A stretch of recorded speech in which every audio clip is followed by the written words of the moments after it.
Tindakan memukul istri diperbolehkan dalam Al-Quran, seperti yang ditunjukkan dalam surah An-Nisa, ayat 34. Perempuan-perempuan yang kamu khawatirkan akan nusyus, hendaklah kamu beri nasihat kepada mereka, pisah ranjang, pukullah mereka.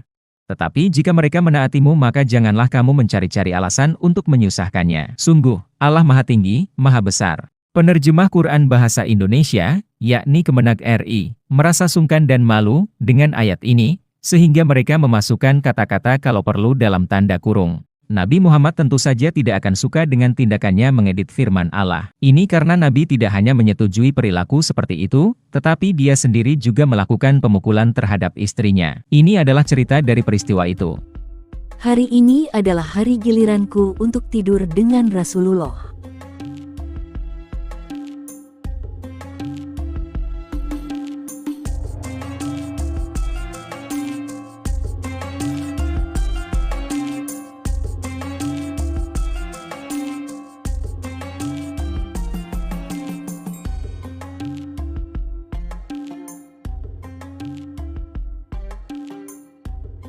Sebelum dia pergi tidur, dia melepas sepatunya, meletakkannya di dekat kakinya, dan membentangkan selendang di atas tempat tidur.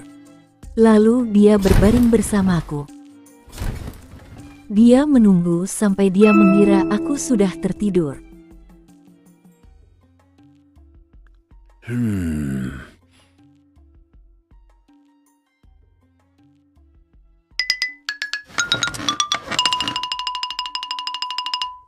Tetapi sebenarnya aku belum tertidur, jadi aku dapat melihat bahwa dia mengenakan mantelnya dengan perlahan dan memakai sepatunya, dan membuka pintu, lalu mengendap keluar rumah secara diam-diam.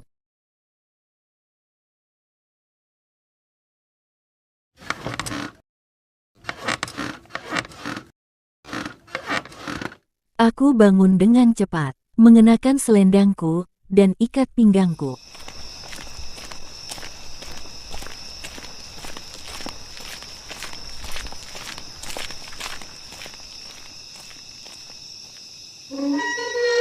Lalu aku keluar mengikuti langkahnya.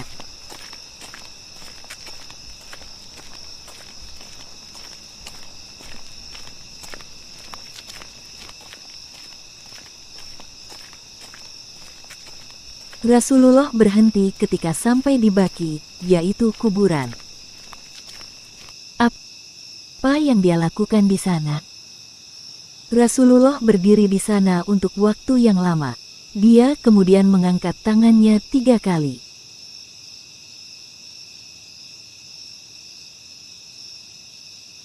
Setelah dia selesai, dia berbalik untuk kembali.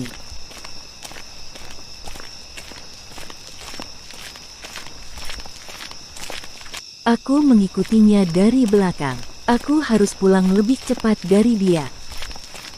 Nabi pasti mendengar beberapa langkah kaki di belakangnya. Dia tampaknya ketakutan, itu sebabnya dia berjalan lebih cepat. Dia mungkin berpikir ada beberapa jin mengikutinya dari kuburan.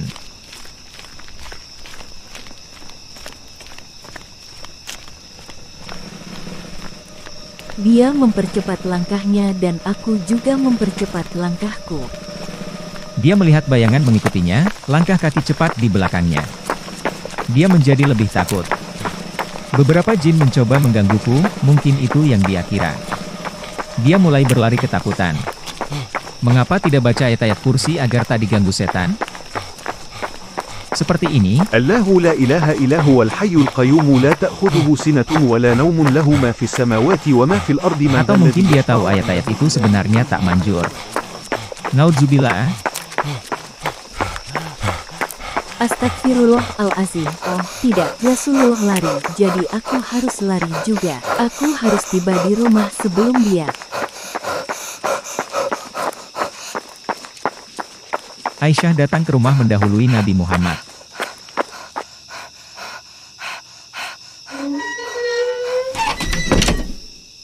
Kemudian dia berpura-pura seolah sedang tidur.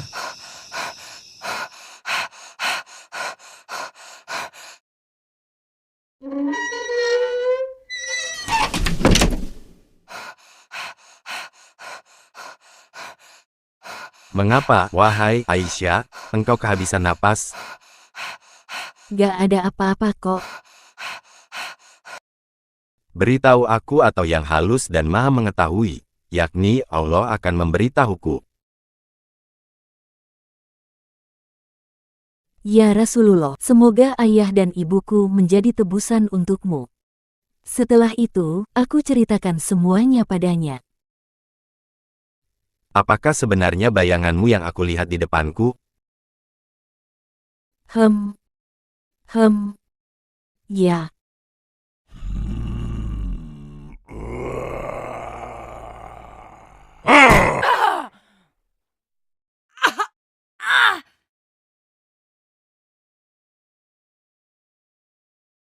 Aduh, sangat sakit.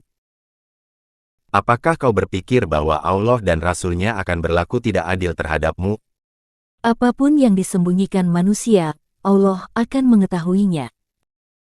Nabi jelas merasa malu karena Aisyah tahu bahwa dia ketakutan dalam perjalanan pulang dari kuburan karena tahayulnya sendiri. Jibril mendatangiku dan dia berkata bahwa Allah telah memerintahkanku untuk pergi ke penduduk Baki, kepada mereka yang terbaring di kuburan dan aku harus memohonkan maaf bagi mereka. Dari hadits ini, kita tahu bahwa Nabi Muhammad melakukan kekerasan dalam rumah tangga terhadap istri kesayangannya, Aisyah. Yah, dia tidak boleh keluar rumah tanpa seizinku.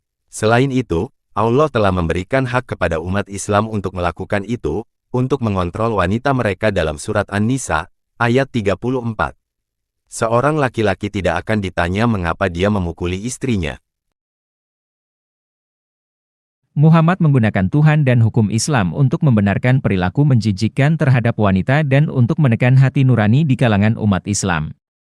Ketika seorang suami muslim memukuli istrinya, dia tidak merasa bersalah karena dia diberitahu bahwa Allah menyetujui tindakannya dan tidak akan mempertanyakan apapun tentang hal itu. Ini kejahatan murni.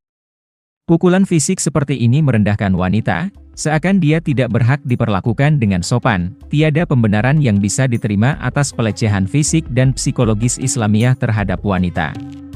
Islam bukanlah solusi, tapi justru Islam itulah masalahnya.